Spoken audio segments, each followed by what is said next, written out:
could drive along an ocean reflecting the sun, or make a bed of green atop a wide open scene. Under a canvas of blue, I would draw ever nearer to you, to feel the dew on your skin. That is how it would begin. That summer is for falling in love. Da da da da da. Summer is for falling in love.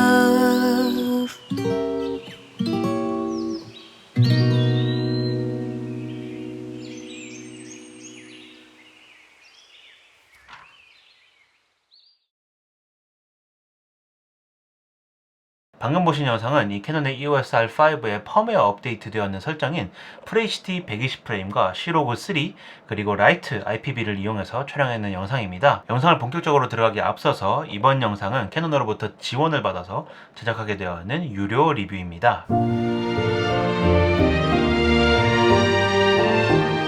영상 후반에는 현재 캐논에서 진행 중인 정품 등록 이벤트에 대한 설명이 있을 예정이니까 이 영상 끝까지 시청해 주시기 바라겠습니다. 그렇다면 곧바로 리뷰 들어가 보도록 하겠습니다. 이번 리뷰 같은 경우는 이번에 캐논 EOS R5의 펌웨어 업데이트에 대해서 좀 설명을 해드리고 싶습니다. 저 같은 경우는 이 R5를 작년 가을부터 사용하기 시작을 해가지고 개인 작업에서 뿐만 아니라 광고 촬영 현장에서도 B캠이 아닌 A캠으로까지 사용을 해본 경험이 있습니다. R5를 선택했는 가장 큰 이유는 바로 사진과 영상 둘 다 매우 높은 퀄리티로 이 작은 컴팩트한 바디 하나에서 모두 뽑을 수 있다는 장점 때문이었는데요. 하지만 R5를 많이 사용해 보신 분들은 다들 공감을 하실 텐데 높은 용량의 파일들 때문에 관리하는 것도 어렵고 컴퓨터에서 돌아가는 것 또한 어려울 뿐만 아니라 422 10비트가 지원을 함에도 불구하고 픽처 프로파일이 8비트 체계의 베이스인 C로그만 지원을 한다는 점에 있어서 약간 많이 아쉬웠던 기억 또한 있을 뿐만 아니라 슬로모션 촬영을 위해서 4K 120프레임으로 설정을 해서 촬영을 진행을 하다가 발열로 인해서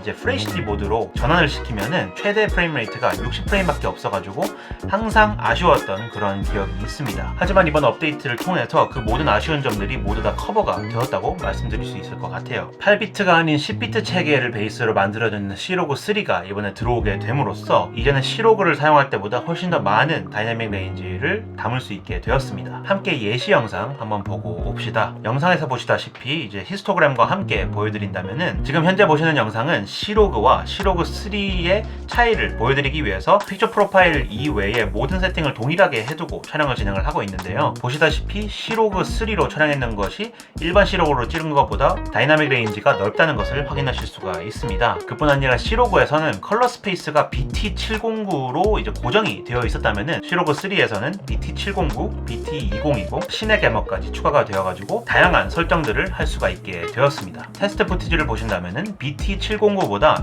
시내 게머으로 설정을 했을 시에 훨씬 더 넓은 관용도를 보여줌으로써 여러분들이 만약에 컬러 그레이딩에 조금 더 힘을 주고 싶으시다, 그렇다면 BT709보다 시내 겜멋으로 설정을 하신 다음에 촬영을 진행하시는 것이 후반 작업에서 훨씬 도움이 많이 되실 것으로 생각이 됩니다. 또한 캐논 카메라들은 항상 FHD 화질이 매우 상타치인 것으로 유명한 브랜드인데요. 발열이 늘 걸림돌이었던 4K 120프레임의 대안으로 이번에 FHD 120프레임으로 촬영을 할 수 있게 되어가지고 한결 좀 마음의 그런 위안을 얻을 수 있게 되는 것 같습니다. 사실상 유튜브에 업로드하는 것을 목적으로 한다, 4K 120프레임도 좋은데 FHD 120프레임도 충분하다라고 얘기할 수 있을 것 같아요. 또한 R5부터는 H.264 코덱보다 훨씬 더 높은 압축률을 자랑하는 H.265 코덱을 탑재를 함으로써 편집 시에 조금 더 원활한 그런 편집이 힘들다는 점에서 항상 아쉬웠는데요. 기존의 EOS R 바디 같은 경우는 All I로 촬영을 진행을 하시면은 IPB보다 훨씬 더 낮은 압축률로 인해 가지고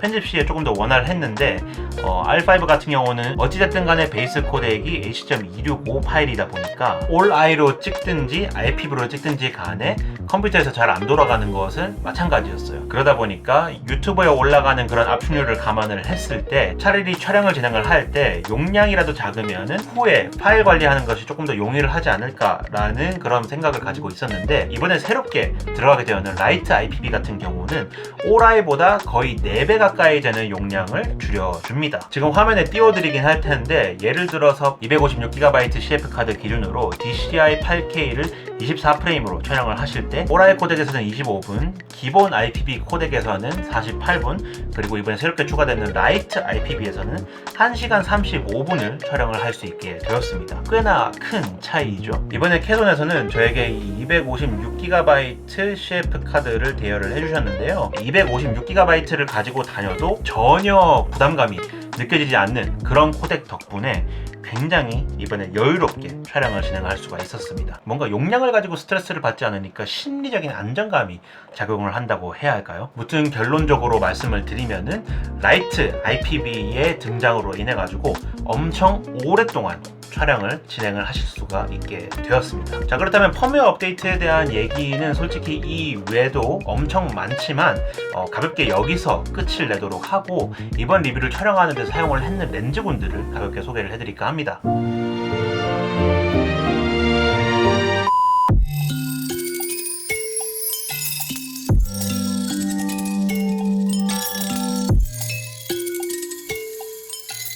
(2470) 렌즈와 50mm 렌즈 그리고 85mm 다 RF-L 렌즈들로 이번에 대여를 받아서 진행을 하게 되었습니다. 굉장히 비싼 렌즈들을 이렇게 들고 있으면 보나마나 욕을 꽤 먹을 텐데 이 좀 내려놓을게요. 좀 불안해가지고. 개인적으로 이 세 가지 렌즈들을 대여를 했는 데는요 분명한 이유가 존재하는데요. R5 같은 경우는 풀프레임 이제 센서를 탑재를 하고 있는 하이엔드급 카메라입니다. 게다가 R5는 8K 30프레임까지도 촬영 진행이 가능하기 때문에 그에 걸맞는 선에도 퍼포먼스를 보여줄 수 있는 제가 보유하고 있는 다수의 EF 렌즈들이 아닌 RF 렌즈들을 대여받아서 진행을 하게 되었습니다. 화각의 선택 같은 경우는 여러분들도 아시겠지만 2470이 사실상 가장 기본시되는 그런 모든 베이스 화각들을 전부 다 커버를 할 수 있는 렌즈잖아요. 그러다 보니까 이 2470만 있다면 사실 영상을 찍는 데 있어서 부족함이 없다라고 말씀을 드려도 과언이 아니라고 생각이 됩니다. 그런데 23mm 는 충분한 와이드이긴 하지만 70mm는 약간 망원으로 치기에는 조금 애매한 그런 화각대잖아요.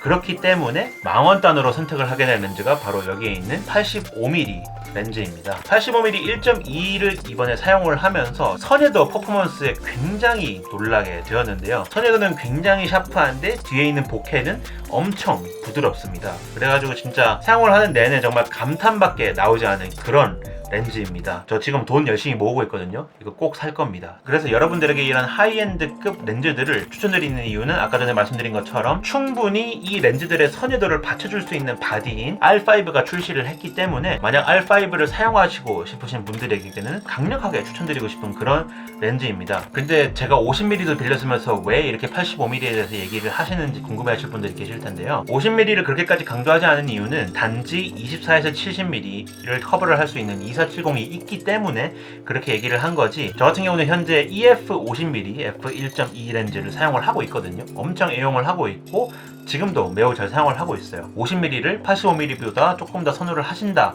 라고 하신다면은 여러분들 마음대로 선택을 하셔서 사용하시면 될 것 같습니다.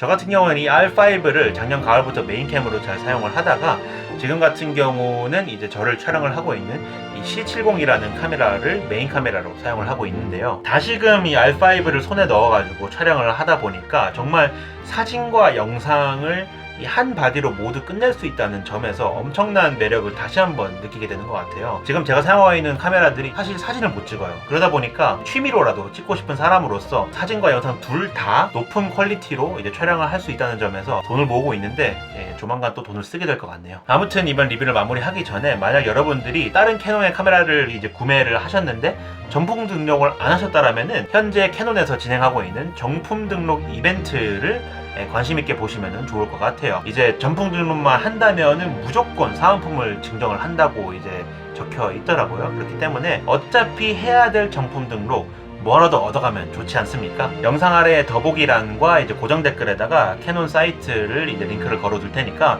당장 달려가셔가지고 보신 다음에 본인이 만약 해당이 된다 그렇다면 바로 정품 등록 하시고 자 이제 소정의 사은품이라도 얻어가시면 정말 좋을 것 같습니다. 이번 리뷰 진행하는데 도움을 많이 주신 이 분들에게 감사의 인사를 좀 드리고 싶고요.